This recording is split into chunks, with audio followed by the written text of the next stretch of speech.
Hi there, I'm Jules from thesstonesoup.com and today I've got another fresh 6-ingredient dinner recipe for you.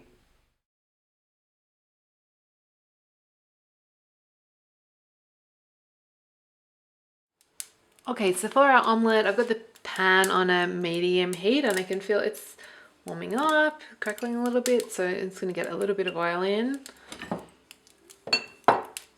And we want the oil to heat up.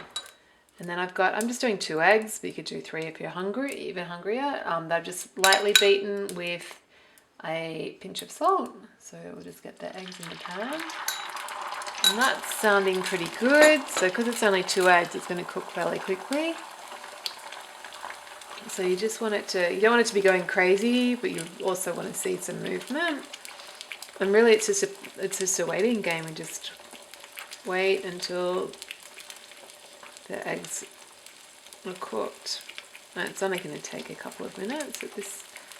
Great, so when it's starting to puff up and all the white is cooked, actually it's a little bit runny there still.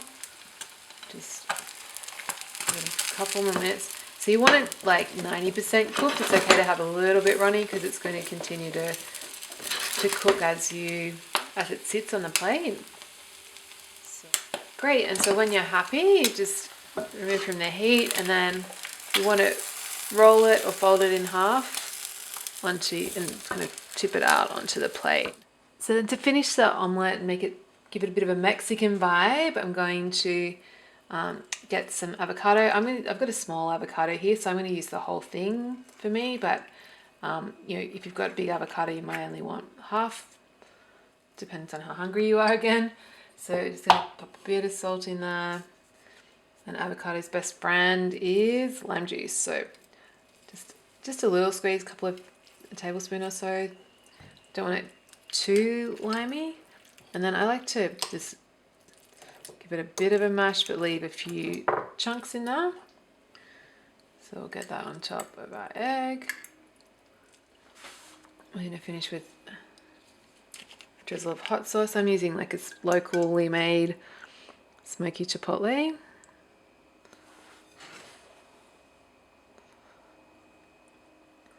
But you could just use some chopped fresh, green chili, red or green chili if you like, or Tabasco, whatever you. And then some coriander leaves that I've already picked, and some roast almonds just to give it some crunch. Or you could use cashews, or peanuts to be a bit more Mexican. Beautiful, and that's Mexican omelet's good to go. So if you enjoyed this, really encourage you to head on over to my blog. It's thesstonesoup.com and you can download a free ebook filled with beautiful, fresh 6-ingredient dinner recipes just like this one.